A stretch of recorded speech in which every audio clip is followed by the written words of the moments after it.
Welcome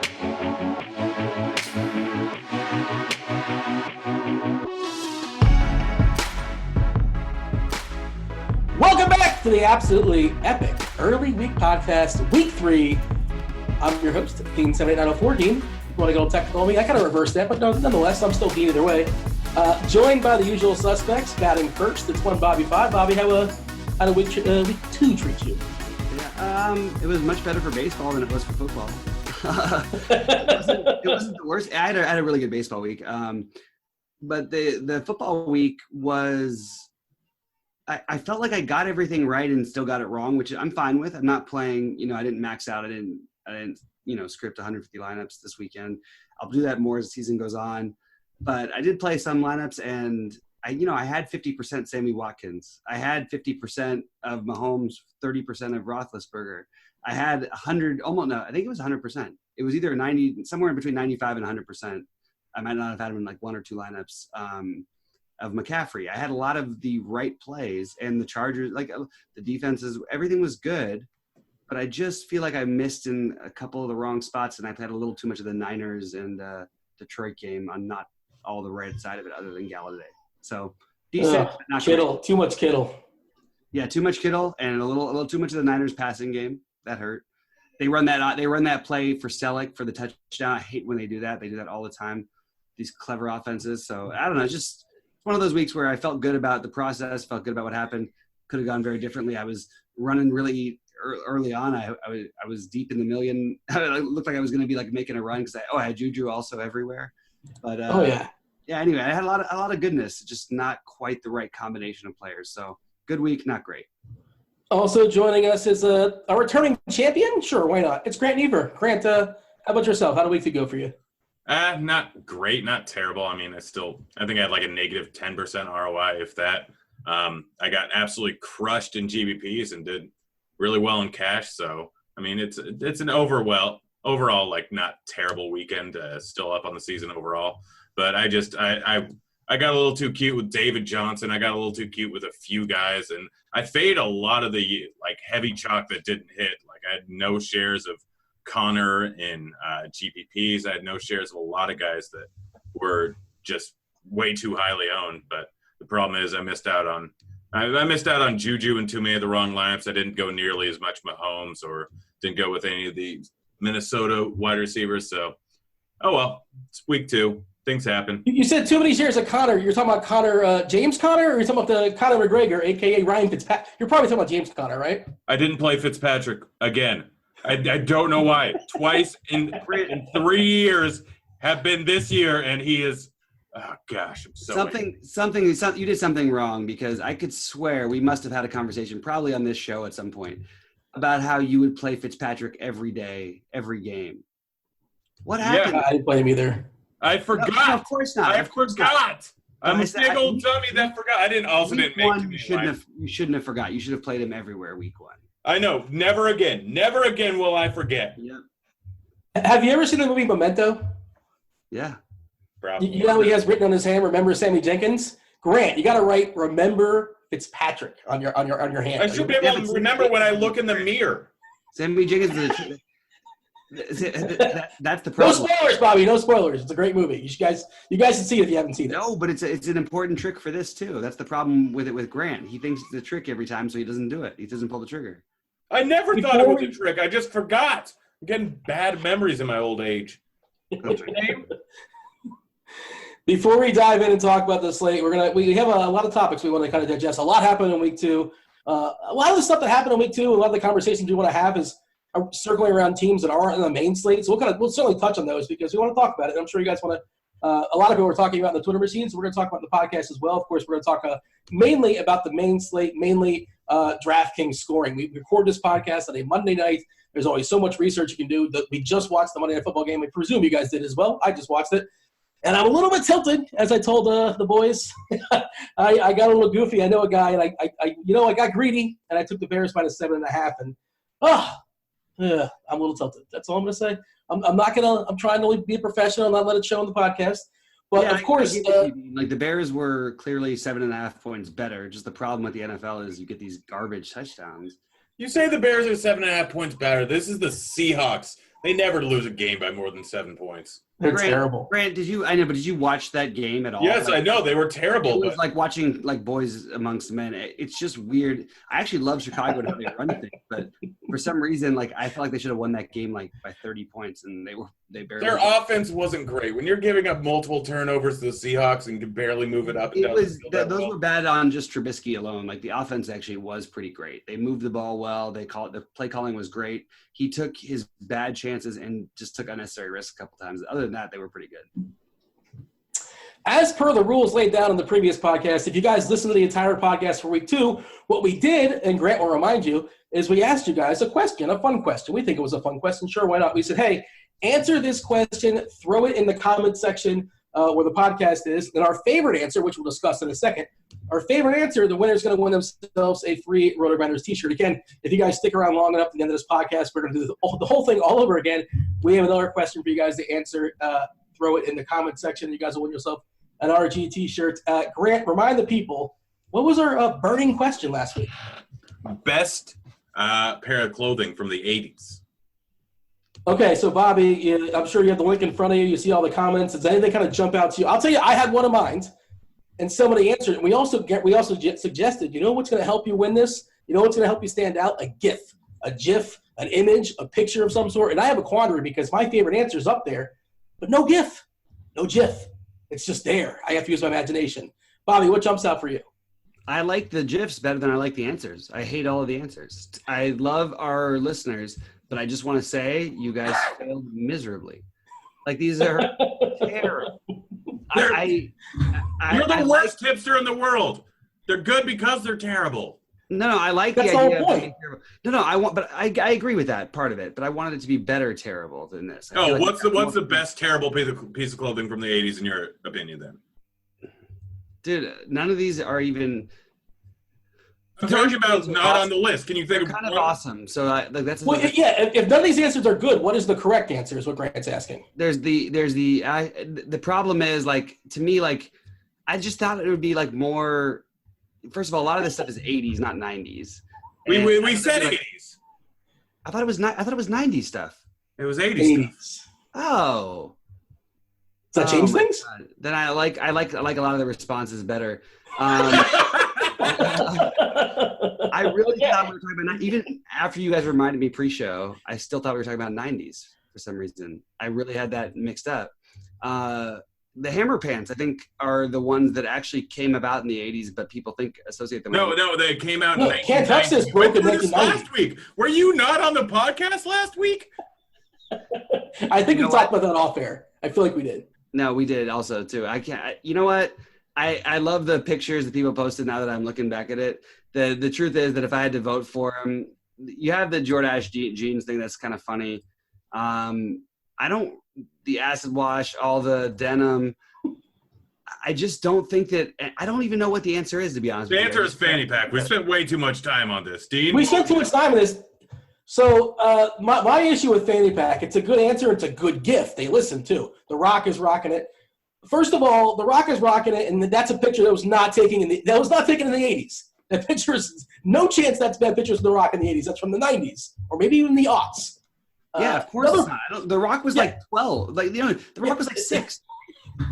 My other issue is, who says fanny pack is distinct? He was the Pebble. He wasn't even the Rock yet. He was the Pebble. But the fanny pack is still being rocked in 2018. Like Taurus, Pepsi. You guys know Pepsi? Look all the way up and down this. Jorts are still being rocked in 2018. Bolo ties are still being rocked in 2018. The only acid wash jeans are. You skipped the correct answer, I noticed, because you don't see anybody rocking Zubas these days. That's the correct answer. I can't even remember what Zubas are, but I was barely born in the 80s. Dean, what is that? Oh, you know what? No, you know what the correct answer is? Those things that used to hang on to your sunglasses. What were those things? I thought it was Buddy Bands from Saved by the Bell, but nobody went with Buddy Bands. Zubas, you guys know Zubas? It's got like those, like remember like the old Cincinnati Bengals, like they're sort of like orange and black, like weird layering of colors. But like this was like for every color, in every color scheme. You got every sports fan had a Zubas for like their favorite sports team. I don't know if you guys are old enough for this, but Grant, you can't ask the question and not know what a Zubas are. Dean, I'm older than you. I'm older than you. Don't talk to your elders like this. Wait, is he? Google Zubas. I think I am. It's close. This doesn't make for a great podcast. Why are you podcast. defending that you're younger? You're younger. That's the good thing. That's the one you want. Well, I mean, I think we can answer this if we really want to. I don't need to see like a birth certificate or an ID, but we can just say what our age is in the count of three if we really want to, get 1, 2, 3. Pujols. 40. Oh, You're 40? oh, Dean's older than I am. Never mind. Well, what just happened? How old are you, Bobby? I'm 36. You thought it was what, 35? For some reason, I thought you were younger than me. I was surprised that you were then, but apparently I was wrong. Oh yeah. Well, And you kids in your 30s and 40s, you old sons of biscuits. All right, so Bobby, you're going to break the tie. I feel like you should Google what Zubas are, but you're saying nothing. I'm saying Zubas, but there's a lack of a gift. My issue with fanny pack again, it's not distinctly 80s. People wear fanny pack still. We're going Zubas. Zubas are the winner, guys. If you got Zubas, let us know. We'll send you an RG T-shirt, guys. That's Saved by the Bell character or something. Like, let's go more with like sitcoms and things like that. I feel like me and Dean would thrive on that, and Grant maybe is a little bit like just wants to do the other stuff, but I feel like we would thrive on the best and worst like shows ever and everything. We're pop culture guys. Well, we already have a question prepared for this week, but next week, Bobby, you can make the question if you want. Yeah, Bobby, you can next week. There's a burning question on my mind, but we need to probably get started on some football, guys. We got to move on. The people have already turned out. Well, so by the way, so the winner is J Bones DCCU12. I'm not going to track you down, but please contact me on the old Twitter machine. Slide into my DMs. Let me know who you are. Give me your address. We'll send a RotoGrinders T-shirt out your way. So yeah, find me and congratulations. And again, stay tuned to the podcast. You yourselves can win yourselves. They are soft and luxurious. Can you confirm this, Grant? The T-shirts, that is? Yeah, they are. Bobby? That's the end of it. Agreed. Okay. All right. I put out a poll today in the Twitter machine, guys. I put out a poll. Who had the worst Sunday? You ready for it? You guys probably know who's in the conversation. They're always going to pick the kicker. They're always going to pick the kicker. It's always the kicker because his life is ruined. He'll never kick again. He'll never kick again. What happened to Blair Walsh? What happened to Ray Finkel? Wait, I think Blair Walsh is coming back. Finkel is Einhorn, and Einhorn. No, Dan Bailey's coming back. Yeah, Dan Bailey's going to be a Viking. So Zane Gonzalez, Daniel Carson's the other kicker. Both those guys had a horrendous day. And then there was Jameis Winston. I mean, he had a bad day. He didn't even play any football or nothing. He might have had some crab legs or whatever, but he's basically been replaced, right? Like, he's not going to be the starter or come back week 4, week 5, whatever it may be. And then there's Vontae Davis. He had such a bad day. He just said Vontae Davis's day though was so bad. It's the biggest pimp move ever, too. Like, how is his day so bad? His day's fantastic. He doesn't have to play for the Bills anymore. The only person who had a better day is Josh Gordon. I kind of think this is like, that's a whole interesting other part of this. But I think the Vontae Davis thing is amazing. I think it's incredible. Like, people forget this actually was a good football player. Like, this is not like somebody who just like never ever played a snap. Like, this is a good football player who retires at halftime of a game. It's amazing. It's a boss move too. That is so amazing. I don't know what it means. I just know that's definitely to me the most interesting thing that happened. Will he play another down in the NFL? Like, well, some other team's going to sign him, right? I think maybe. Probably. But it was just kind of amazing the way he did it, and shocking that it hasn't happened before. He just left in street clothes in the third quarter, apparently. Coach is like giving him adjustments. He's like, yeah, I'm out of it. Which is just amazing. Started the game. This is ridiculous. Anyway, yeah. It's unprecedented, right? We've never seen this before, as far as I know. Not that I know of. But the winner was Zane Gonzalez, 45%, Carlson, 20%, Vontae Davis, 18%, and Jameis Winston, 19% for the record. All right. There's 3 games that are not on the main slate, Grant. Jets, Browns. Browns fans. Sorry, Browns fans. Patriots, Lions, Steelers, Bucks, and – okay, so Josh Gordon's a Patriot now. I don't know. He had a hammy injury. Who knows when he's going to come back. But, Grant, like, the Patriots went from a team that had no targets week 1 to, Josh Gordon, Edelman's coming back. I guess the stock of Hogan's going down. They got Michelle now, James White. Now the Patriots are like – Coleman's gone, by the way. Yeah, Coleman's gone. They might bring back Kenny Britt. It is just weird. Don't be surprised if you see Wes Welker in, like, a uniform in no time. That was actually not a joke. It's a joke, but it's like I wouldn't be shocked. They don't need Wes Welker when they got Edelman. Well, I mean, this is DFS, so and Josh Gordon's not going to play this week. I assume he's still hurt. Josh Gordon's going to play this week. Is that been reported? It's a report if he's healthy, which he plans to be healthy. Okay, we can't afford to risk this because we could spend hours talking about Josh Gordon. So we could talk about it. Like, we can't treat it as if it's going to be on the main slate because we have no idea. Well, it's not going to be in the main slate for sure. We don't know if he's going to play or not either. He's not a viable option. Let's just put it that way. He's not a viable option. He's not. He hasn't done the playbook. He's not going to be out there much. Yeah. So, but going forward, I guess it's an interesting conversation. So my whole take would be separately. Is that he's a viable option every single slate, every single situation, the rest of the year. As long as he's in a uniform, that's what you do with him. You play him. Sorry. And of course, he's a Patriot. Of course he ends up with the Patriots for nothing, basically. I don't know how the rest of the league lets this happen, but people think nobody else can say. I'm sure me and Grant are going to be on the same page on this one. By the way, this is the most. People think the Cousins going to Golden State was crazy, and that was kind of like you have a guy who's considered a top 8 player. Bobby, this is football, not basketball. Wait. I know, and it's crazy to have 5 of the top 18 potential players in the NBA on one team in basketball. But in football, what is going on? Grant, are we maybe just so wrong that the talent? I don't care if he showed up drunk to a thing. If I was dealing with Hugh Jackson, is that who it is? Hugh Jackson, the coach. Have you watched Hard Knocks? And Greg Williams and all these motherfuckers. What now? This team has no idea what they're doing or how to run a franchise. Like, Randy Moss had issues when he played with the Raiders and then went on to have some of the best seasons of all time as a wide receiver with the Patriots. There is this, and by the way, there's no risk for the Patriots if it fails. None. Yeah. Less than $1 million, only a 5th-round draft pick. It's the greatest thing that ever happened. You might have a top.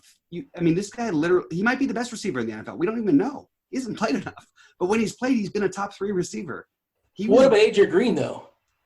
Oh, AJ Green I think even Grant would agree with me that the upside of Gordon. Well, no. I guess AJ Green obviously is the better because of what he's done. But I was just trolling you for your AJ Green. Josh Gordon as a one-on-one receiver, I just think is special, and I don't think there's that many guys like that.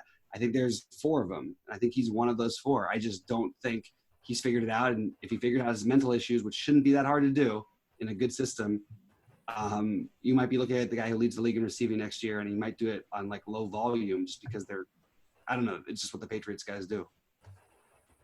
Then there's the Bucks. It's another team that's not in the slate, but we can't just not talk about Ryan Fitzpatrick with his amazing Conor McGregor outfit, which I think he borrowed from he didn't borrow the chest there. He bought everything else though, not the beard either. From I think Deshaun Jackson, if I'm not mistaken. Bobby, you had to take as far as Fitzpatrick. You were saying MVP, which first of all, you gotta slow down. That was the first. I thought it was hilarious because I just wrote in the first quarter, Fitzpatrick's is running away with the MVP. I think he had 2 touchdowns in the first quarter. And by the way, I did. People went crazy. And still are continuing to respond as if Twitter is not Facebook. It's not like you make something and it's all in real time. So what I posted was during the first quarter of both of their games while they were both going off. But it is kind of amazing that if you had to vote for MVPs right now, these guys are 1 and 2, and there's not really anybody all that close. Mahomes is the other guy, I'm assuming? No, Mahomes and Fitzpatrick. Yeah, Mahomes would be number 1. Fitzpatrick would be number 2, but it'd be really close. And honestly, if the year continued this way and somehow they both win 10 or 11 games, which isn't going to happen, the Chiefs will probably win 13 or 12, and Tampa Bay will probably win. We think their defense is terrible, though, right? I'll take the under on 12. Yeah, so will I. The good thing is their defense is playing in a situation that lends itself. They're a fantasy gold mine. They're like the Steelers were a few years back when the offense really clicked. They're going to score so many points and be in so many situations where it's going to turn into just complete shootouts. They're going to be a DFS gold mine, both sides of the ball. Everybody knows this, and they're all betting on it. But it's not because their defense is necessarily all that bad. It isn't good, but it's not as bad as the numbers will tell you. And a lot of it's because they score so fast, so consistently. The defense is on the field a lot. They haven't actually – I don't even know what the time of possession was the other day. But, it was weird the way – because they score so quick. It happened against the Chargers too. They second half, it was the Chargers' ball, pretty much the whole time. Is DFS so easy as just to say, okay, who are the Chiefs playing? Oh, they're playing week 3. They're playing in San Francisco. They're at home. It's a 56 total. I think they're as far as the game, and they're minus 6-point favorites. So, Grant, you guys come at it from a Twitter perspective. Obviously, now with the salary cap, Mahomes got a big jump on DK. He's actually the second most expensive quarterback now, right behind Rodgers. And, I'm not rostering Rodgers because, I just don't trust that leg right now. I'm not going to pay full price for a leg and a half. That doesn't make any sense, right? But Grant, how much are we prioritizing Mahomes? Of course, in tournaments, you have to at least consider him because, like Bobby's saying, 8 touchdowns so far. I think no picks just yet. I don't know how sustainable that is, but he looks amazing so far. Yeah, he does. The problem is this is not really a sustainable pace. I don't know how much all the new rules in the NFL really change things, but I don't know if it really affects their offense in particular that much. Yes, he's good. Yes, he's going to put up a lot of points, but expecting someone to put up 40 points every single week is kind of ridiculous. No, nobody expects that. I mean, he's projected to 31 this week. Yeah. But I mean, it's a good week. That's a pretty good for him. Yeah, I mean, it all depends. Honestly, I don't think you have to prioritize him that much. Kirk, there are a bunch of teams with just as high or nearly as high implied team totals. I mean, we got Minnesota with 28.75. We have Philadelphia with Wentz back with 27. We have Matt Ryan with 28. We have Jared Goff with 27.5. We have a lot of different matchups with a high implied points total for a lot of different guys. So just going with Mahomes. And honestly, at any given time, it could be Kareem Hunt that does stuff. They can score with Tyreek Hill just because Mahomes had huge. And by the way, we've seen kind of this thing before with Peyton Manning. But No. Stop it. We haven't seen this thing before. Oh, you mean when Peyton Manning had 11 touchdowns in his first 2 games? Or when Peyton Manning is one of the 2 greatest quarterbacks in the history of football. When Cam Newton threw for 400 yards and back start a career? Yeah, the other guy's Tom Brady. Aaron Rodgers will be number 1, but he's not there yet. He's got to win at least one more title. Anyway, but why is this what is that argument, Grant? I don't understand. What's that? I mean, we've seen – just don't overreact that much to a 2-week sample size. It's not 2 weeks. It's that we knew who this guy was, and I've been saying this about him for 2 years now. More than that, from when he was his last year at Texas Tech, halfway through. A lot of people have been saying a lot of things about college quarterbacks. Nobody said anything about this guy except for these positives. Yeah, because if we can project college quarterbacks to be as good as Mahomes all the time, that's why they're getting drafted so often in the right spots.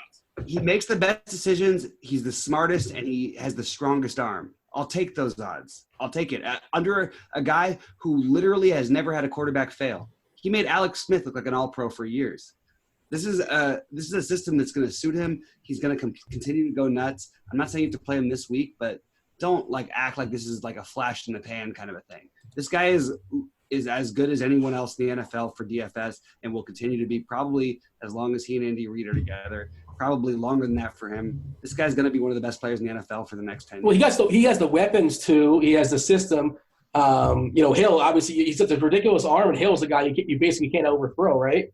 So it's a great combination there. And, they dumped Alex Smith knowing he was this is not some kind of fluke. This is a guy that has ridiculous talent, as Bobby's saying. And I don't think it's prisoner of the moment stuff. I hope it's not that. I think he's going to be really, really good. If for no reason for DFS I said to speak one on this show. Grant said everybody says this guy's going to be good. So why do we think he's going to be good? He said that in the first show. This guy is just good. Some people he has legs. Great at things. Yeah, he has legs. He's not even running, though. He's great at escaping. That's what he's good at. He can find room because his arm strength is so good. He's just a terrific player, and we shouldn't just discount it. I'm not saying he won't have bad games, but we're not discounting that he's a good player, but saying that will be the norm. It's going to continue. It will continue. Not to this extent. Bobby wants to crown him. Yeah, you get way too high on certain guys sometimes. I'm saying I'm always right in the moment. You're always right in the moment? No.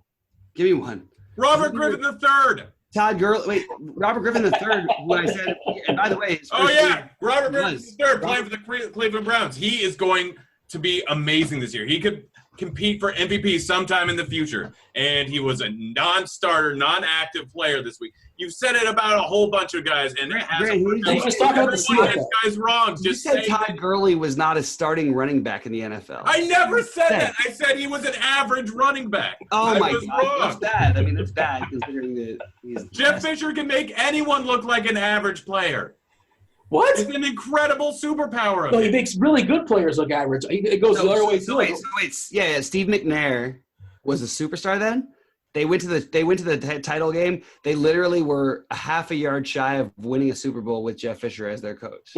Oh, you're saying a guy that kept coaching like it was 20 years ago up until 2 years ago?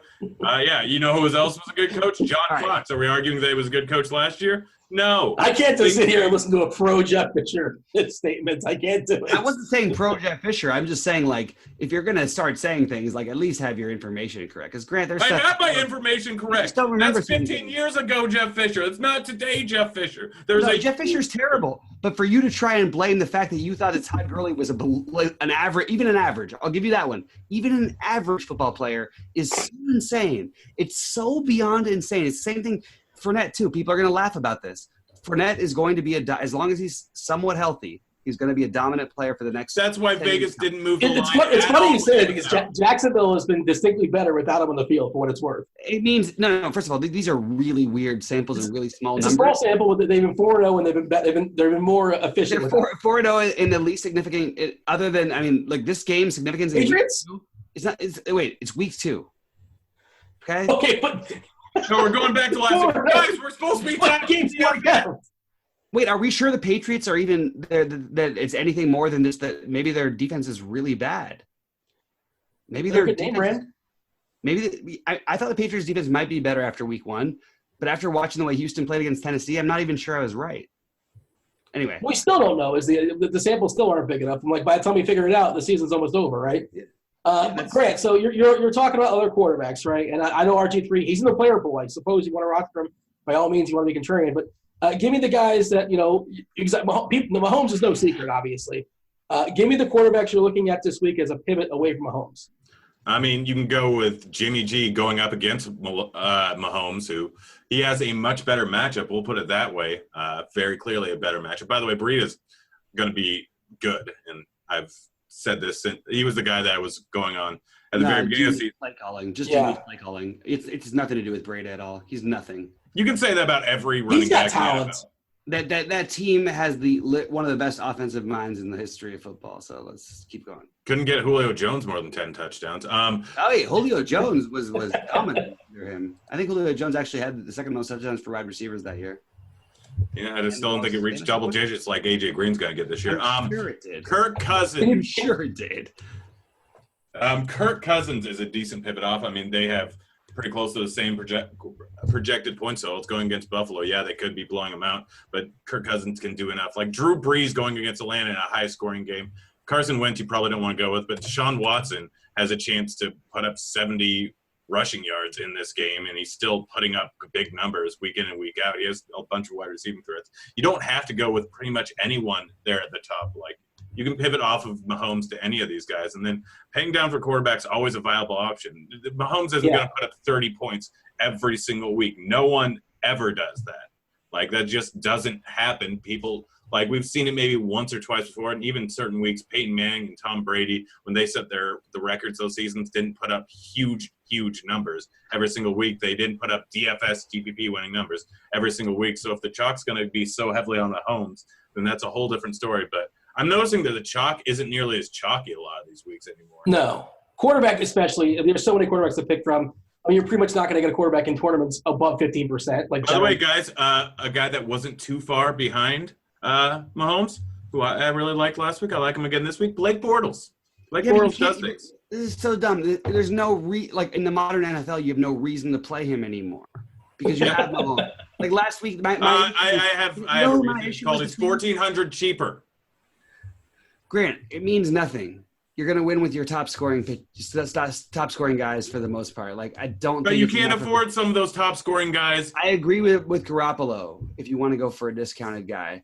Like, and he also won't shatter your lineups the way that Bortles will. And I know that I'm more of the tournament guy, but I'm still saying let's not like react to this. You still are going to get Garoppolo.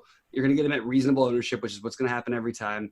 I think if you run back the same thing that you did that I did last week anyway, play Pettis and Kittle or some version of a 49ers receiver and Kittle. Or Breida, not the water. You can play. I think you can play Breida with Breida. The only thing that worries me is that you're talking about such a good offensive coordinator in Shanahan. Like, it actually makes me nervous because he's so good at misdirection. Like that play that Breida scored on last week, that literally gave him all of what he had. I was watching this and I'm just going, oh, he's just genius. He figures out every next move and he goes for like home runs. It hasn't had to pay off in the first couple weeks. He had the Vikings, which is tough. Then he had the Lions, which they were dominating and in control of. And then the Lions somehow did the Lions thing and come back and lose. But it's going to be a Garoppolo week to me. Like that's the guy who I'm going to for Price at quarterback. I just think that him in the same, I'm just going to run it back the same way. All these guys who were 20% owned are now going to be 5% owned, 6% owned. And that's where I'm going against KC. Like we just said, it's Coors Field. Yeah, the other thing with the quarterback pricing, it's so much more condensed on other positions. Like the most expensive guy is Rodgers. Mahomes is 7K, Rodgers 7.1K. But basically everybody else is like high fives, mid sixes. So we're talking about saving like a K and a half. And I understand why people that in cash games. And, outside of a few outliers the first couple, weeks with Fitzpatrick and Mahomes, generally speaking, Grant, like quarterbacks more or less have a pretty condensed like output is how many points you're going to put up for you. Is that sort of your outlook? And like when I make my cash game lineups, a lot of times it's just like whichever quarterback fits. I prioritize running backs first. Obviously you want guys in positive situations against bad teams with high totals and all that. But, that said, if it's only like $800 more to jump up from, Newton to Mahomes or Goff to Mahomes, and, all these guys are worth playing. But Mahomes just feels like such an awesome play right now, obviously. And, again, trying not to be a prisoner of the moment. Yeah, I mean, that's fine. But, yeah, again, there's just not going to be these giant scoring games automatically every single week. And it's all about correlation. If you fit Mahomes – Yes, it will be. It's a different NFL, man. Sorry. Okay, yeah, overreact to 2 weeks. I get it. I said it before the year. I said it before the year started. A lot of people said before the year. Absolutely, the difference in rules has changed it drastically, and more points are going to be scored. But again, we're only 2 weeks in. We can't expect saying that this is going to be the absolute norm. What happened the last 2 weeks? This isn't that much drastic scoring difference between 2012 and the first 2 weeks. Like, you can't say that it's just going to be just so much more than every single other season prior to this by such a huge margin. It'll regress a little bit down towards the mean. It's still going to be higher scoring than the season past, but it's not going to be this drastic, huge 40 to 40 games all the time, all over the place, every single week. Yeah, it's so easy. Why can't, like, the Giants figure it out or the Cardinals figure it out? I mean, again, it's only a couple of games, obviously, but there's just some really bad offenses out there, too. Who is it? Who wanted to talk about the Giants? I said the Giants on our list. Was that you, Bobby, or is that Grant? I think that was me, just because they were like – I mean, it might have been both of us. Didn't know we're on the same page. No, it wasn't me. Definitely was not me, I said. Oh, yeah.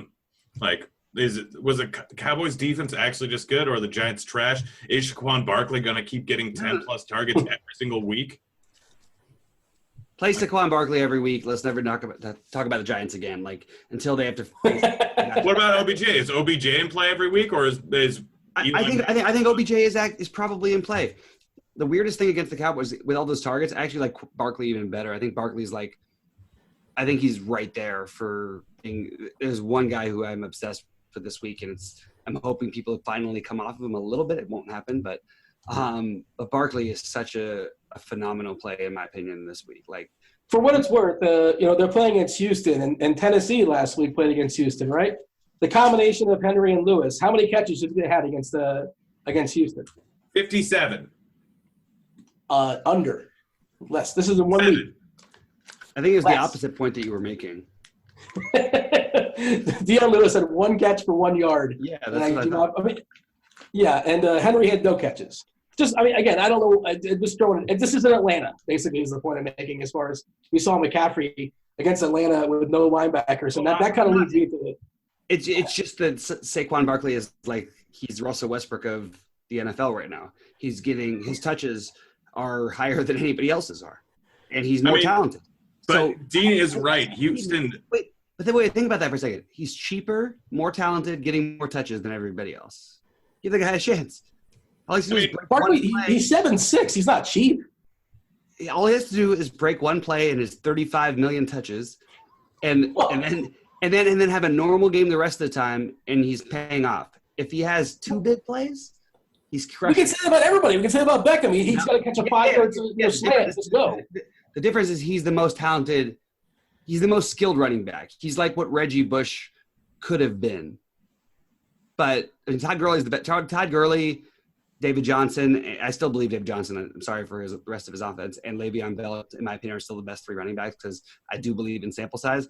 But I really, truly believe that if we don't think Saquon Barkley is going to be for the next 10 years like the best or one of the best 3 running backs in the NFL, oh boy, we're just wrong.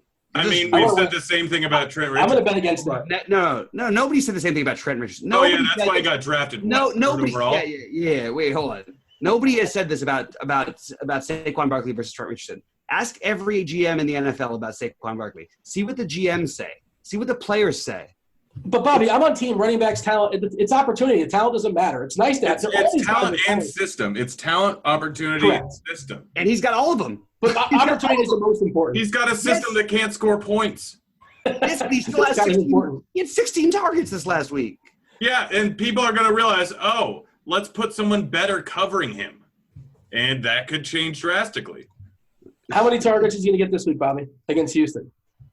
Probably depends on the game flow. I'm gonna guess just based on game flow, between 7 and 9, probably. Like if you told me I had to, if you told me 7.5, I do the props show on Saturdays with these guys are awesome, by the way. But give it a plug. Tell the people about it. No, on the Propcast, it's awesome. Anyway, we have a great show Saturday afternoons, 4 p.m. Eastern time. Check it out. I'm not gonna talk too much about the guys because I've done too much talking, but I think this is like one of those spots where if you said 7.5 as his I would take the over slightly. 8.5, I probably just wouldn't bet it, but I would think that that's probably the most accurate number. So we heard a name. We heard David Johnson, and we heard that talent matters, and he's one of the most talented guys out there. And the system is destroying him. His teammates are destroying him. Grant, I'm not sure if you heard the coach. Mike McCoy came out and said, I guess he figured it out. Maybe we should put this guy in the slot. Maybe we should throw the ball to David Johnson. He figured it out in week 3. Which, incidentally, why is Sam Bradford even – just throw Rosen out there. I mean, what's the difference? Why not? If you're going to get beat up, at least get the kid some reps. Why not?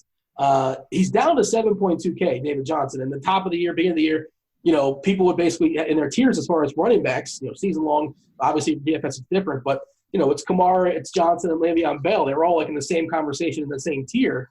Is it cheap enough at 7.2K, or I'm really squeamish from what I've seen so far? Yeah, you and me both, and I lost a lot of money on him this last week, but you know what? That happens. He's just too talented. They've got to figure out the offense at some point. It's just that simple. And they may be going up against a team in Chicago where the game might be close enough. They're not going. Yeah, they are going against Chicago. This is a spot where they have a good pass rush, but they're probably going to be dumping the ball off to him a decent amount as soon as the everyone gets to him. I just feel like the talent's there, like we've seen in the past. We may be overreacting to 2-week sample size. There's no way that they're just going to only throw the ball to him late in the game because he didn't have a single target until the fourth quarter. The week before, he got 8 targets in the fourth quarter. They've clearly figured out that they can't keep doing this. It's ridiculous. Yeah, Bradford can't be this bad of a quarterback. And if he is, then throw someone else there. They still have a few offensive weapons. So I can't expect this to continue here. I mean, no matter if this continues, by the way, Larry Fitzgerald should quit at halftime next week because he's better than this. He should not have to go through this. He's too good. He's too good for that, Dean. Come on, man. Well, no, he's a great dude. He's not going to do that. I understand he's a great, Larry Fitzgerald's he's one of the best ever. He's one the of the best guy in people. the league.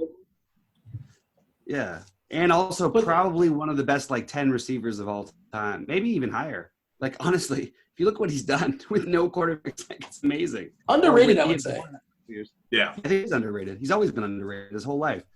Guys like him and Keenan Allen who run 4.6 and 4.7 40s, who have the best hands in the NFL, who run the best routes. They don't get the credit they deserve. Same thing with Thielen and Diggs. As far as Johnson?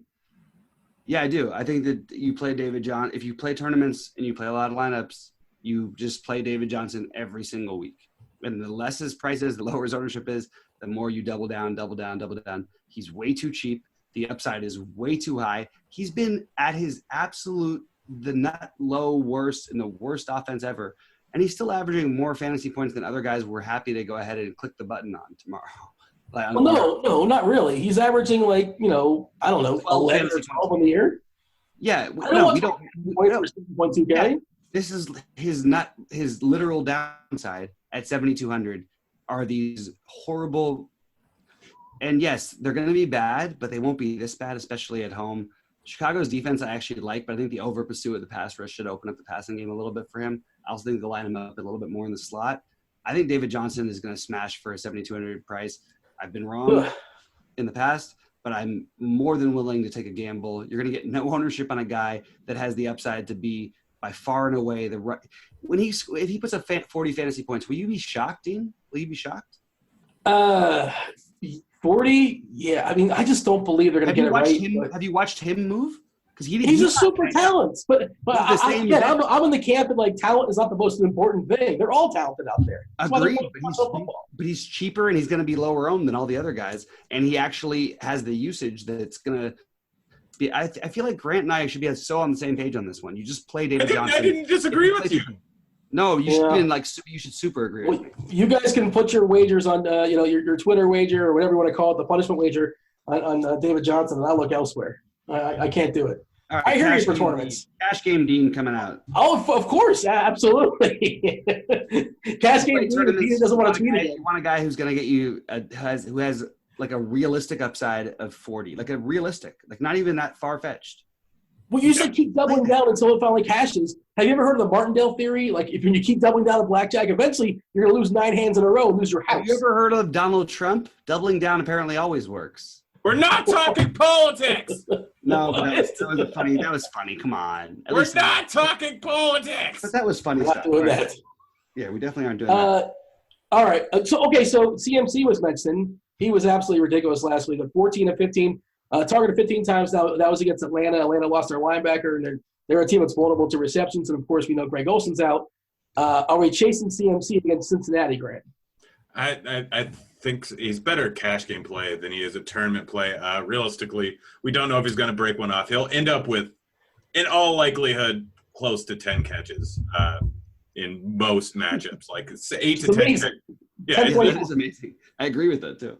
Yeah, 8 to 10. But his floor is huge, but whether he actually does that much in any of these given spots is a whole different story. The problem is at Cincinnati, they give up the highest percentage of target shares to opposing running backs, which makes me a little bit I pretty much have to play him in cash and then have some exposure to him in tournaments. But what are the odds that Saquon Barkley, Zeke, Melvin Gordon, David Johnson, Dalvin Cook, the 4 guys below him in price, which I didn't think I'd see any of those guys below him in price, almost ever besides Cook. What are the odds they outscore him compared to their ownership? It could be a lot better in your favor. But, this is Monday. Things could change. I need to look into things more. But when someone's getting 10, 15 targets every single matchup, then it just makes sense in cash. And then tournaments, if he could end up doing terrible, aside from his catches, but the chances of him breaking one off and Tyreek killing it are too good where you can still eat them at high ownership and be fine. Yeah, I'm happy to take CMC against Barkley or CMC against David Johnson.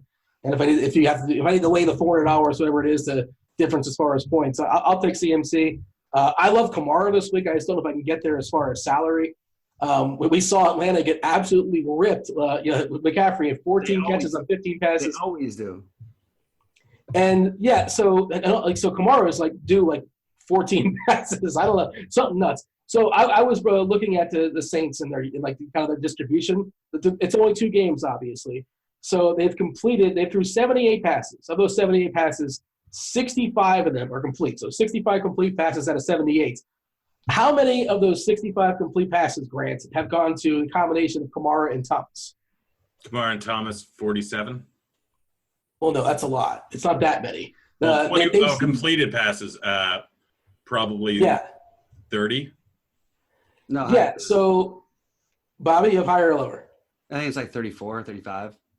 You guys middled it. 33. So Kamara and Michael Thomas have combined for catching 33 passes 33 of 48 passes thrown their way out of a total of 78 passes. Basically, that offense is really confined. They're going to be in the carpet there on the road, but they're on the carpet there in Atlanta.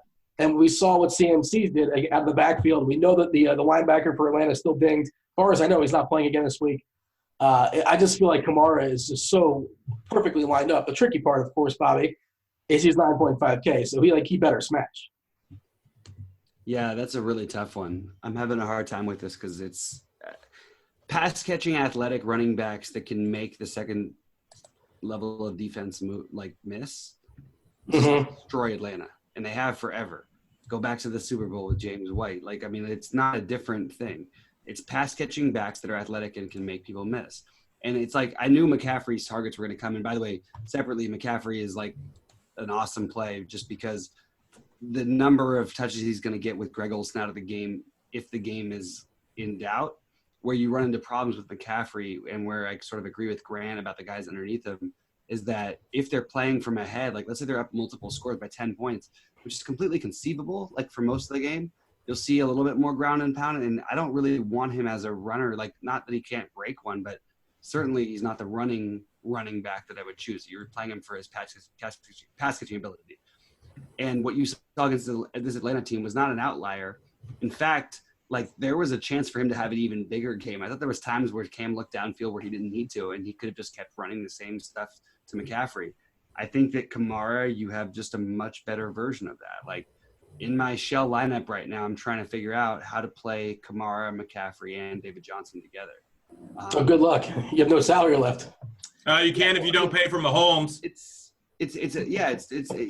more doable than you get RG3 in there. You might initially snap an RG3 real quick, or some of Grant's other favorite guys like Deshaun Kaiser. Where's he at right now? Kaiser. I never said he was good. I said that he was fantasy relevant at 4,500. And by the way, you were right. Like 1 out of the 5 weeks you mentioned him, so I agree with. Which I don't mean that as a negative thing. Which, to Grant's defense, he mostly was saying play 10% of this guy on 2 quarterback sites. And at the time, I think he actually was right. Yeah, Brissett and Kaiser on a 2 quarterback site, Superflex on FanDuel, worked out great when they played each other. Yep. Does anybody care about Wentz coming back this week, or it's just kind of like, give him a week to kind of settle in and it's a kind of wait and see for me. That's my first thought against Indy, which should be a good matchup. He's 6.2K. Any chasers here as far as Carson Wentz? I think he's fine. I don't know if I'm going to chase him. I may end up with one of my lines of them, but I think Jeffrey's probably going to be out this week, right? I believe he's still not going to play, yeah. And they lost Mike Wallace for a good chunk of the season, if not the entire season. Yeah, he doesn't really have the weapons. I think the biggest thing this means is a big week for Ertz. Ertz going in. He's still terribly high price, which people aren't going to pay for him, knowing that they have Gronk at 400 more. So it makes him as an off-tournament or off-chalk real good play, because I think he got just an insane amount of targets this last week. Let me double-check to see what it was. But they don't have many guys to throw to, so it's all going to concentrate on Aguilar and Ertz. 15 targets this last week, I think. It doesn't really get me on Wentz at all. But anytime you can get this giant of a concentration of targets between 2 guys, if Wentz goes off, those guys are going off for absolutely massive plays. So it's not just Wentz being a good play. It's playing those 3 together, or maybe Aguilar. Huh? Yeah, Aguilar. Even you can throw it, depending on if Sproles is back, that could change things a bit too, because if Clement is in there for most of those, or even Sproles in there most of those, you can get a huge amount of the offense in there all together with a 27 implied points total. And if Jay doesn't rush the ball in for a touchdown, that means all the production is coming from those 3 guys. Making a decent stack and then bringing it back on the other side, they have to make plays. T.Y. Hilton's going to go off. So a decent 3 to 4 to 5 man stack there for a game is not out of the realm of possibilities. You got to call Jay Ajayi his real name. What do we call him in this podcast? You remember, Grant? Bone to bone. Wait. You're trying to go for Ajayi as a play? No, Bobby, listen. No, I was saying Aguilar and Ertz. Oh, sorry. I wasn't listening. You're right. I was too distracted by the obvious thing that no one mentioned. You're going to talk about that game. What was that? T.Y. Hilton is one of the best plays on the board. He's playing. He's not playing in a dome. He's screwed. He can't do anything. Oh, he's not playing at home. Oh, okay. He only had 11 targets last week. Only 11 targets, and the game flow of that game, like, should have led him to have like 6 targets. He had 11 targets because he can find his way open. Andrew Luck is back. Andrew Luck is the best value of any play on the board. I don't care if it's the Eagles defense. I don't like playing players against this defense. You should play him in cash. I honestly think this sounds nuts, but you should play him in cash. He's not going to put up like look at his targets. While they played up 2 to 3 scores, he had only 31 pass attempts. The week before, he had 53 against Cincinnati. I'm not saying this is like a super fun, sexy thing. I think there's massive upside if somehow Philly gets up big early, which I think is pretty possible. And what's his ADOT at these days? Is he above like 3 now? Like he's been hurt forever. He's been hurt forever, man. He's both him and Alex Smith were just dinking and dotting down the field. That was the ADOT ball for sure, without question. He wasn't dinking and dumping. He threw the ball 11 times to Ty both of the last 2 weeks. Like, I don't understand why we don't think Ty is one of the top receivers. I said bring it back with Ty. Ty to me is one of the top receivers on the week, like point per dollar, any situation. I think he's going to have a massive amount of targets. And by the way, it's not a dome, but it's still AstroTurf. Like, it's another thing. Like, I mean, I'm just saying he is better when you get him off the grass. Wait, there's AstroTurf in Philly? Are you sure? Isn't it the AstroTurf? Let me Google it. I'm pretty sure it's not. No, I could be wrong. I could be wrong. I could be using the old stadium as my veteran stadium. And as we established pre-show, or Dean is a little bit older than I am. We did not establish that pre-show. We established it live on the show, where you thought you were the elder statesman. Wonderful. Why don't I remember the new stadium name? It's called, I think some of the V, maybe. I don't know. You guys have the Google machine in front of you, right? Lincoln Financial? Yeah, that's what it is. Ah. You're talking about the Eagles? Yeah. Yeah. The link. Yeah. I should know that because it's always sunny. It's always sunny. Come on, bro. Lincoln Financial pays like $5 billion a year for them to call it Lincoln Financial, and everybody just calls it the Link because it's too wordy. Nobody knows it's Lincoln Financial. Good advertisement money there. Good job there, Lincoln Financial. Oh, a couple cheap running backs, Bobby. I know you want to squeeze in those really expensive ones, but what's our take as far as Gio Bernard? Looks like he's going to be the lead back there in Cincy with Mixon being down. And then we have Freeman expected to be out once again. So we have so last week it was Tevin Coleman and Ito Smith. Ito Smith had 19 snaps. Tevin Coleman had 40 snaps. It looks like Ito's probably more likely to be the third down back. Any of those guys do anything for you? No. That's it. Gio's 5,900. Like, that's not like a cheap. He catches passes. First of all, so one of my best, playoff things, I won the big one on FanDuel and DraftKings of the same day. Brag. I'm going to take it. I'm going to go with it because I played Gio and Jeremy Hill together. And I was like, okay, well, if I want to differentiate, 2 games. What dates the story, by the way? Jeremy Hill? Jeremy Hill almost won me the Millionaire Maker twice. Literally. He literally almost won it for me twice on this guy's own. Well, that was his last good game, whatever the second time was. Those were the 3 times I played him, so I'll take it. So to me, I love Jeremy Hill. I'm still going to probably play him anytime I'll probably play him this week. No, I'm just kidding. Isn't he having an ACL injury now for the season? So I don't think that's a good idea. That's pretty contrarian there. Hey, you wanted to play Kaepernick in a tournament. We talked about this pre-show. The reference was if anyone can get – we'll get to that at the end of the show. Yeah, we'll get to that. Anyway, sorry about that. I'm not going to play Gio at 5,900. I completely understand it. If he gets there, it could happen. But, like, Coleman – that's not a good matchup. Like, Coleman is a good running back. He had a good game last week. I would rather play – and by the way, the one guy who, like, nobody's talking about in these price ranges that's going to get it going, and by the way, it was on the Millionaire Maker team this last week, with his minimal points, is Kareem Hunt. Like, you have guys in this price range that are better plays, and Kareem Hunt is – He's an interesting leverage play, like off of Mahomes, if you think he just runs a couple in. It's not even just a leverage. It's like that whole game is a gold mine, so you just stack it every way. That's why I played 50% Watkins this last week. I was obsessed with the idea that if it does work, it doesn't mean it's going to happen every week, but when it does and it goes off and it seemingly is going off every week, you just play everybody who has big play potential in that game. And Kareem Hunt at 6,000 Are you kidding me? It wouldn't surprise me if he was the number 1 running back this next week. Not at all. He had some big swings last year, of course, different situation with Smith and Mahomes, different quarterbacks. But we saw Kareem Hunt have like number 1 weeks, and we also saw him disappear. He hasn't played from behind the entire season yet. He also, that's why he hasn't gotten a whole lot of receiving work. Exactly. Yes, exactly.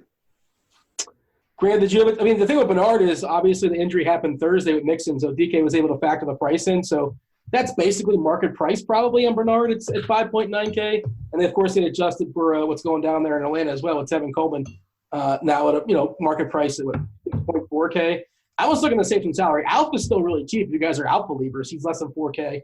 But it sounds like I think Breida the better option. Just, he's like over 5K now on DK. Is there anybody here, Grant, that's worth talking about, or shall we move on? And I don't know if you want to talk about another receiver, a tight end. We can talk. Go ahead.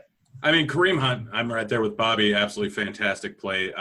He should get more involved with the running or passing game at some point. Maybe people can say all they want about Mahomes and not passing to the running back. But Andy Reid's smart enough to have him draw up some plays that way. But, Bobby said they haven't played from behind. Gio, I'm willing to pay 5.9K on. He's not going to be one of those guys like Coleman was last week where he's going to be mega chalk because it happened after pricing came out where Freeman was going to be out for the game, so they didn't factor that in. They factored in pricing, and we've seen it multiple times. And just look at the last 2 weeks of last season where Gio got 7 receptions and 6 receptions. We've seen him get those all the time. It's basically a worse version of just a different version of CMC, I guess. It's basically a worse version of David Johnson. But he's going to be heavily enough involved. I could see him getting 20 carries and 7 targets here. If they're going to be coming from behind, which likely looks like they are, they're a little bit of an underdog here. I expect him to have a big game, and he has huge potential.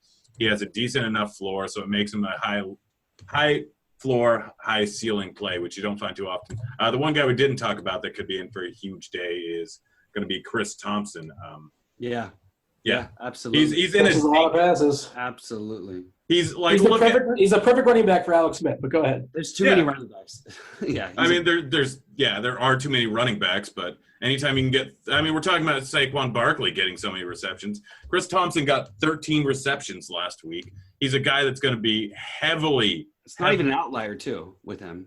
No, it's not. He's a perfect Alex Smith running back that's going to be heavily involved in the game. It's just – we saw what Kareem Hunt did last year. Chris Thompson not as good as Kareem Hunt, but – this type of in Alex Smith's offense, anyone that is like Chris Thompson can be like Kareem Hunt. So wait, you're winning me over, but I don't even know if I agree that.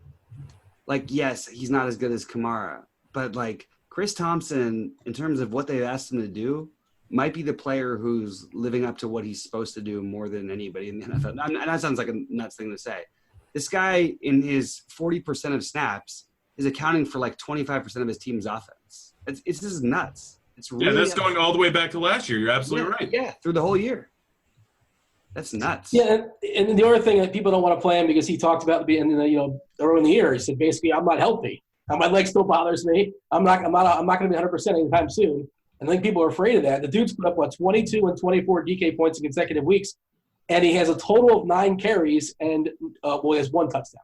But nonetheless, he doesn't necessarily have to score to hit quote unquote value. The tricky part is getting past Chris Thompson at 6.3K, a guy that we used to pay, somewhere in the mid-4s for. But so far he's certainly justified it, and he absolutely can catch, 9, 10, 11 passes for sure. Anything else that's kind of worth talking about here, Grant? You have any other takes? Of course, this is just a first look podcast. We don't have to cover everything. I feel like we have a big chunk there of actual NFL content.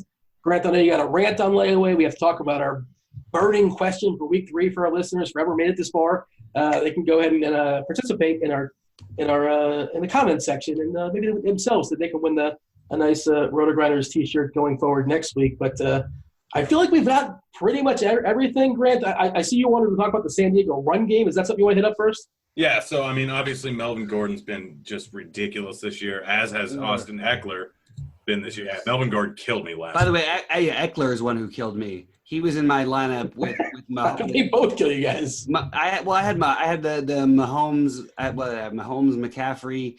It was him, and he was fine. He had a fine week, but I needed a 30-point week, and I had a chance at the millionaire maker. Yeah, that's That's rough there. But, I mean, Eckler, I think he's going to start to get more involved. And also, Melvin Gordon had an upper body injury. I don't know if he's out. Yeah. Which if he's out, then Eckler is the clear top play of the century because Eckler's better than Melvin Gordon. But, I mean, he's averaging 7.4 yards a carry on. Granted, it's only 16 carries, but he's also heavily involved in the past game. They're going up against the Rams, which obviously have a whole lot better. Also, just in general, the Chargers are a gold mine of offense, but they're going up against a very good Rams defense, very good pass rush, very good cornerbacks. But Battles Los Angeles. No, I should really go to that game. Is it at Rams Stadium or is it at Grant? I think I'm going to come back down. Why don't we go to the game together? It'd be fun. I think I could do that. Oh wait, nope, never mind. I'm in San Diego. Shoot. It's at the Rams. Yeah, I might be able to make it back. We'll see. I might be able to get back up in time. Is there a train that goes all the way to the stadium? Probably. Oh yeah, it's Coliseum. You guys can probably discuss this, but not. Sorry guys. Personal life stuff there. Hey, Grant, give me. And by the way, I'm right here. Thanks for the invite, guys. I appreciate it. You're all the way across the country right now. Pick a better state. Throw me the invite. Let me say no. You have an eternal invite. Well, I don't know that. I don't like to be presumptuous. Well, now you got it. Guys, we talk about Jake Butt I stuff. forced it out of you. No. That's a legit one, dude. Don't bring your insecurities into the podcast. Guys, we didn't talk tight ends at all. What about Jake Butt getting 6 targets, going against Baltimore, who's not good against the tight end, but 2,700. I mean, is Nick Butkus going to cover him, or who's covering Jake? 2,700. It reminds me of that SNL skit when I don't know why it was so dumb. It was like Bye-bye. Modern, heyday with like Jimmy Fallon and them, and they were trying to do like the little webcast show. And they're like, her name was Jill, and for some reason they just kept making that the joke. It doesn't sound funny, but if you were watching it at the time, it was really funny. Because her name was Butt. Like, that was it. It's funny. People are going to take umbrage that you think that Jimmy Fallon days were the heyday of Saturday Night Live. No, I said the modern day. No, the heyday was like Eddie Murphy back in, like that was when I grew up, like, it was a little before. Yeah, you're like 47, and you remember when Eddie Murphy was Gumby. You watched it live. Dude, I actually do think that I think Jimmy Fallon and Will Ferrell and all those guys were crossing paths.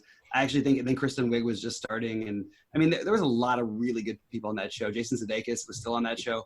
I don't have a definitive answer. I'm just proud of that. I think there's a lot of Bill Hader. Like, I mean, come on, dude. It was a loaded cast. All the like little side characters. Andy Sandberg. Yes, sir. Fine. Yes, sir. I'll take Hader over Sandberg. You'll take Hader over Sandberg? You dummy. Yeah. Dummy. And you guys looked on this one. Okay, so can we officially declare this is the end of Bill Hader better than Andy Sandberg. Analysis? All right, football analysis? Yeah, end of analysis. Guys, if you want more football stuff, maybe there'll be some, but probably not. Can't make any promises. We're going to give you guys the question in just a second. And, of course, this is just the first look, yada, yada, yada, if you guys want. We should probably make our bold calls now when we're talking about football. What position are we going with? I think well, go ahead. Make your bold call. I mean, if you're that far down on David Johnson, yeah. I mean, I'm not down on him. I love what you're saying. Do it. Let's go running backs under 7,200 because I'm not giving you Melvin, Barkley, Elliott, or CMC. So running backs 7,200 and under. Bobby, do you want Dalvin Cook or do you want DJ? I mean, I feel like I don't think the question should start off with you asking me my series of 2 players. He's framing it, isn't he? Do you want DJ or do you want someone else? Like you're framing it. No, I'll make it. I love DJ, but I find myself like looking different directions like this particular week. I know. Want to go back to J.J. one on bone? You know, I'll take DJ. First of all, J.J. would have been fine if he didn't get hurt for 2 quarters. Because of the bone on bone. We talked about that. No, he got hurt, and he came back, and he still ran for touchdown. Anyway, whatever. Get out of here. It was not a bad play. It's still I maintain it. I'll take it to. It wasn't as good of a play as Kareem Hunt. It was a better play than Kareem Hunt because Kareem Hunt got the usage that the Ajayi. He had 1 target. He had 16. Well, listen, Bobby, it was. You're going to be forced to tweet. You're going to make a loser tweet. Therefore, it had to have been a worse play, right? Yeah, because there's no variance in football, Dean. Dean, if you want to be, results oriented, even Grant's going to Scoreboard. Stop it with that. Guys, I'm the only one that hasn't lost one of these, so I'll go last. Running backs under 7,200. Bobby, go first. We'll go 7,200. Dean says scoreboard. Meanwhile, he's got a team that's won 2 World Series titles and been there more times than mine has, and he's disowned them because he hates their franchise. Meanwhile, I'm a Mariners fan. They haven't made the guys. This is a football show. And Bobby, you mentioned every sport but football in this podcast. You have any hot takes and highlight? I said a lot about football. I said play the San Francisco passing game again. Run it back with that. What do you want me to do? What are we play for play? Guys, running backs under 7,200. I yield to you, Bobby. You go first. Grant, I don't like that Grant set the tone with this because we took my guy and he's saying, "Oh, do you just want another guy?" No, I said you can have David Johnson if you want. Fine. I will take Kareem Hunt. All right, Dean, you're up. Is this dollar for dollar? Yeah, we're not going 6,000 to 7,200. Oh, now all of a sudden it's a new frame? Oh, yeah, that's what I'm saying. He framed us. He framed me too, man. Yeah. All right, fine. Let's go. In a corner, man. I don't care. Just pick someone. Pick someone under 7,200. Play Jordan Howard. That's probably the right one. I actually like Jordan Howard. Yeah, me too. I don't know if I like him this week, but I like him in general. How do you not like him this week? Against a team he's going to get if you don't like him, you better like Cohen because one of them is going to get 25 to 35. It's a short week. It's travel, but I don't like playing Monday night teams and going on the road the next week, but they're playing. Arizona's dreadful. I concede that. So, yeah, that's probably but you have Hunt? Yeah. I love Hunt. I think Hunt is the steal. I like that. I don't know if I can raise that. I think I'm just going to see that. Yeah, Grant, you can't do like that type of – just pick any running back point per dollar. That's fine. Under 7,200. I feel like that's reasonable. You're not taking Kamara, CMC, Gurley. You can drive for point per dollar with those guys. I mean, that's a tough call. All right, fine. We're just doing weird things. Dean, pick a running back. I got Kamara. What am I doing? Kamara? That's fine. I'll take Giovanni Bernard. Is this dollar for dollar? It's dollar for dollar. Grant, make some sense. I thought you took David Johnson. No, I said I said 3 times you can have him. Oh, well, then I'll take him. I thought you were offering if you don't. I literally said, "Do you want David Johnson?" 3 times. Oh, then I'll take Hunt. Yeah, then I'll take Gio. There, we got it. 7. Oh, great. That was easy. And under. Dean, congratulations on our non-loss this next week. I feel like I just got rope-a-dope there. What just happened? You got rope. Well, actually, Grant rope-a-doped himself, which he does all the time. Hey, I'm undefeated this year, buddy. So we'll go with that. It's only been 2 weeks. What are these things? I haven't even given you your punishment yet, Bobby. You're not making it easy for me to give you something nice. Oh God. Okay. So you have 3 tweets. Let's get out of here before I can be nice to him. I gotta be nice with. Oh no, he's got them ready to go. I'm sure. Grant, you have three tweets. Bobby gets to pick one. He has to tweet out. You guys can respond to him. You can mock him. And Bobby, you cannot respond in 24 hours. If you respond at all, what are the rules there? You don't need. Hey, Dean, we've been doing this since before you did. Yeah, Dean, telling us the rules, big dummy. I'm explaining it to the listeners without. That's what I'm doing. I know. I'm just messing with you, man. I'm just messing with you. Oh gosh, There's probably 3 new listeners out there that might have left already. Imagine if it was Chop and Noto instead of any of the 2 of us. Imagine how the conversation would go. Chop, Noto, and Beard? It would be hilarious. No, just Chop, Noto, and any one of us. Well, yeah, we should do like a host switch one of these weeks. Not that I'm looking for a trade or anything, but like a Bizarro podcast. You're already get rid of Jane. You're living in it. That's why they put you with us. All right, so back to the tweets or consequences. Dean, which ones of these do I sent a lot of them over to Dean, and I don't know how many. Maybe 3. Yeah, but you got to have let Bobby pick which one. But I think you had a pretty reasonable selection, so just go ahead and fire them off. All right, nice. All right, we'll see how bad you hate these, and I might have a 4th.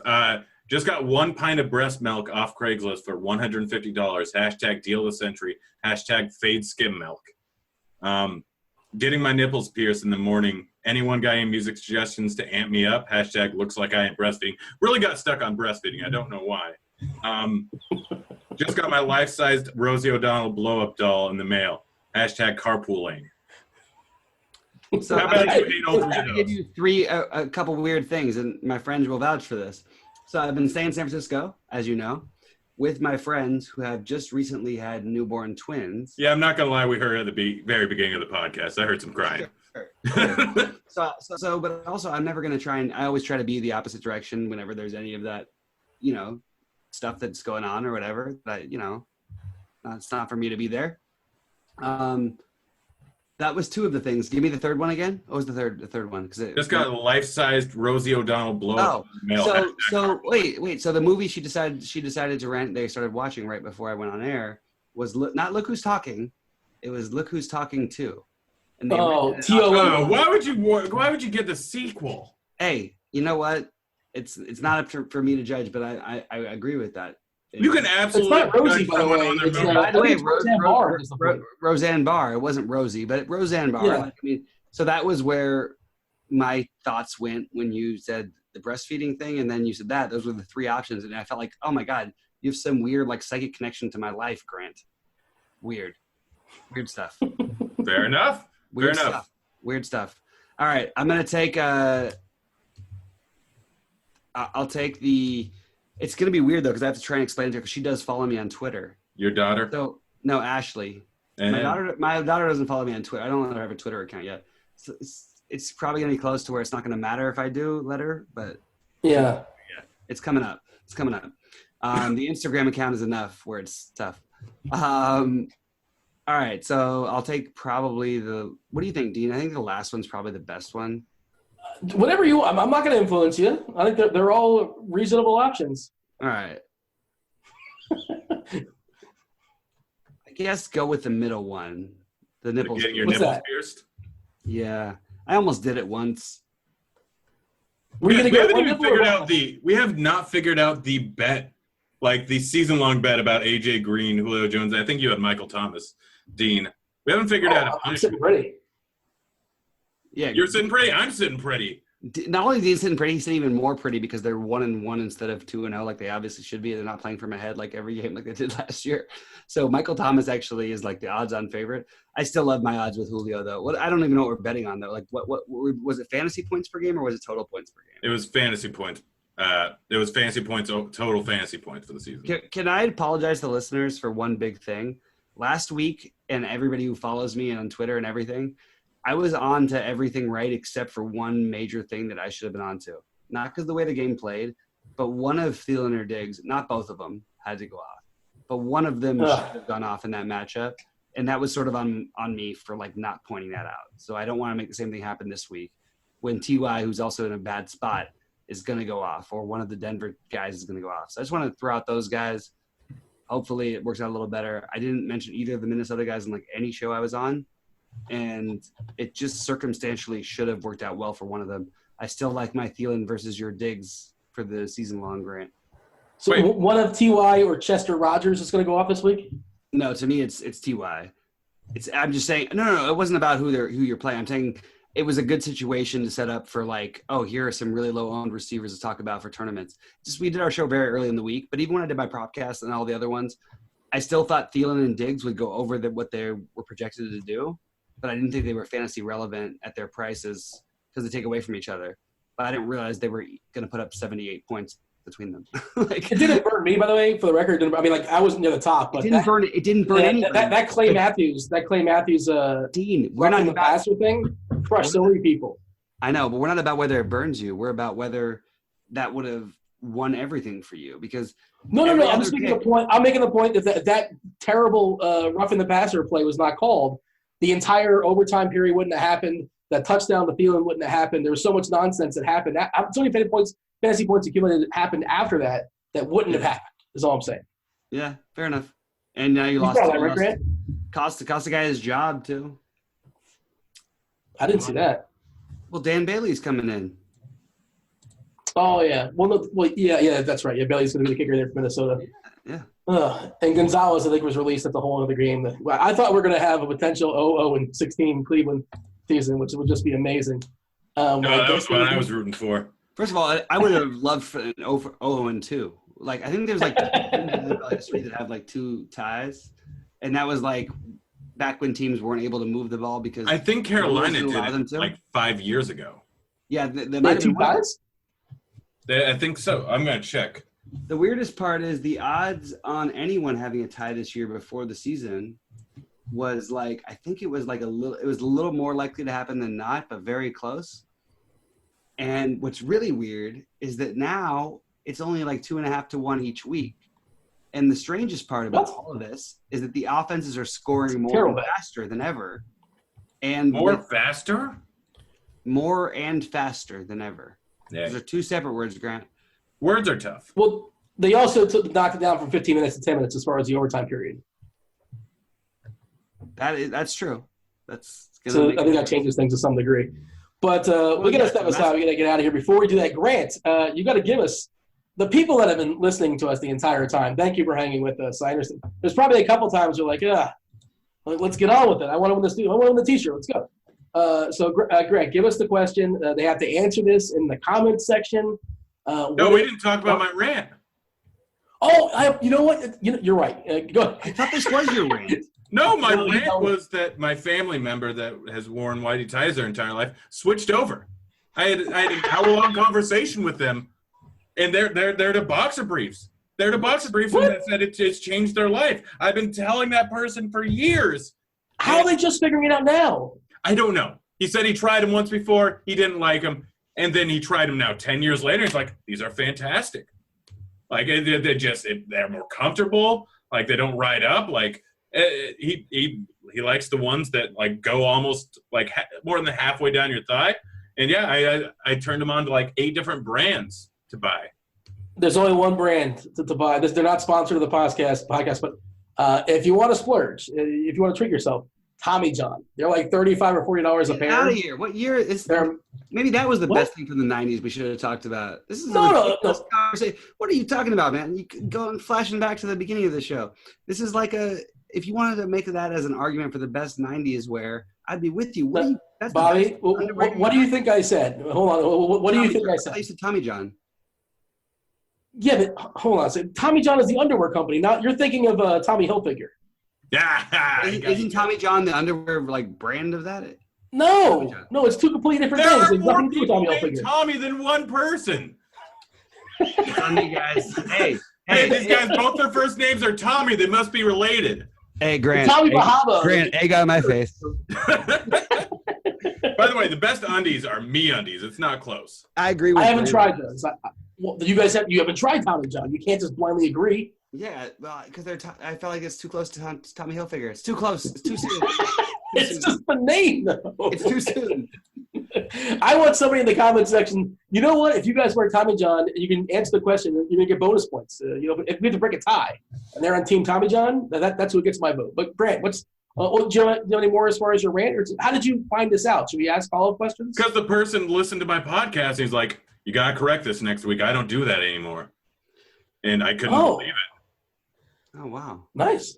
Yeah. Can I say a beautiful thing before we get out of here? Like a really nice thing to one follower we have? By the way, guys, the category is sure discontinued fast food items. We'll just get that out of the way. Leave your favorite discontinued fast food items in the comment section. If someone guesses the one that I missed the most, then I will play you in a head-to-head, $20 head-to-head with you can pick my quarterback even if they're not playing that week. So, Bobby, go ahead.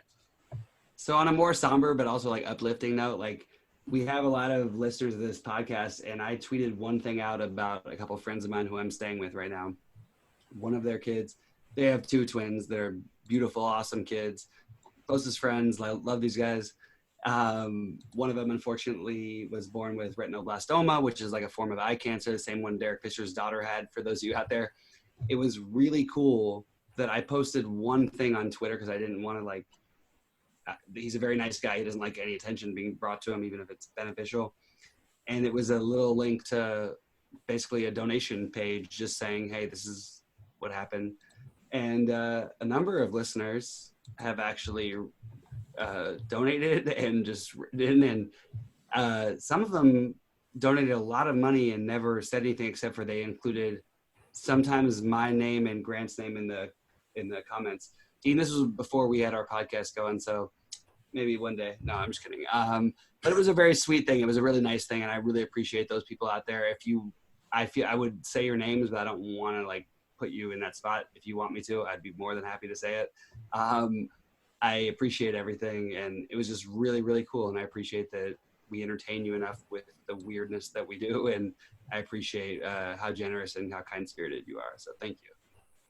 That's very nice. Yeah, and send me the link. I'll throw somebody that way. And you know, the DFS community is very generous. Dinkmeyer his thing for the water well. I think that's like at 30,000 or so. It's still going for the next couple of weeks. I know Smizzle ran something last year that was thousands as well.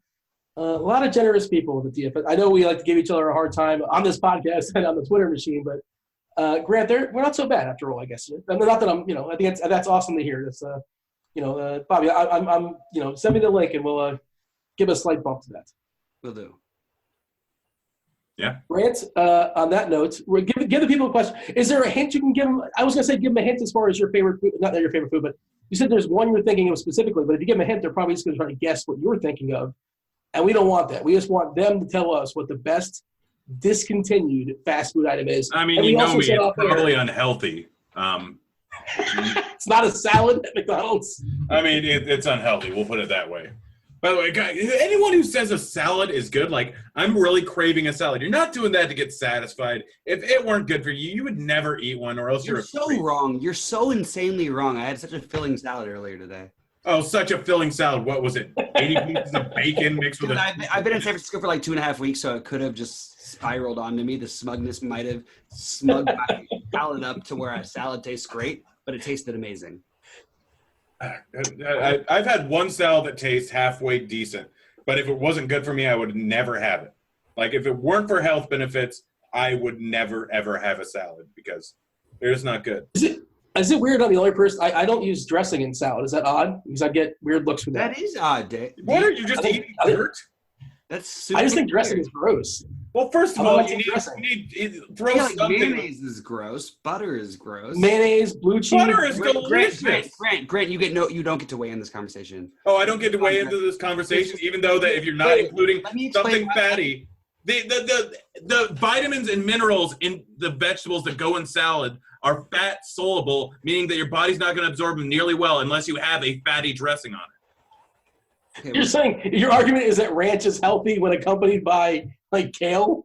I mean, you're not going to absorb the vitamins nearly as much. Use something like olive oil that has a high percentage of non-saturated fat in it and a whole bunch of or avocado. Okay, sure. Yeah, avocado's great. We have to start an entirely different podcast that like focuses on salads. We got to step aside and get out of here. Grant, we did say off air, Grant. The McRib does not count, right? Because no, they bring it back occasionally because of the changes in price of pork. Allegedly, they haven't gone out and explicitly said that, but a lot of studies have been done that show that that's kind of the reason why. So the McRib, it'll be back in 5 months. I didn't realize the pork market is what dictates. That's people love the McRib. I don't know. I think it's just fun to say. It's not really good, is it, Grant? It's good. It's good. The first time I had it was, I think, after college, and I realized it changed my life. Your life. Wow. For the better. Well, what changed what changed somebody's life more, the McRib for you, or boxer briefs for your family member? I mean, it's got to be boxer briefs because you're just living in that's every day. A world of hell with the whitey tighties. Those are like two of the top ones, though, that you could from the last 100 years. Yeah, McRibs and boxer briefs. Like, yeah. We should have signed off on Bobby's nice note. Now we're sitting here just like McRibs, so we got to go. That's the podcast. Thanks for listening. Again, please, appease us and throw some comments in the chat. And Grant says there's a nut answer. He claims there's a nut answer. If you guys think the nut answer, you will play what quarterback against them in a head-to-head? You can pick. You can literally pick any one of them. All right. I wonder if people would show mercy on you or not, or actually give you like a real live quarterback that's going to be. Last person that did it picked Luck when he was out, and Cincinnati defense, which was the worst defense of the week, that actually ended up being the highest score. Like, they were the least owned defense, ended up being the highest score. Threw them out by 40 points. Wow. Scoreboard one more time. We got to go. That was the week 3 absolutely epic early week podcast. He's Grant. He's Bobby. Thanks for listening. We're out of here. We are out of here. What was that? Play David Johnson. Why were you in a high squeaky voice? Play David Johnson. I was trying to sound like Grant saying the kids. I want. Oh, Yeah, let's get out of here. See you, kids. Beatles A. It's the White Album all over again. Beatles aren't good. See you, kids.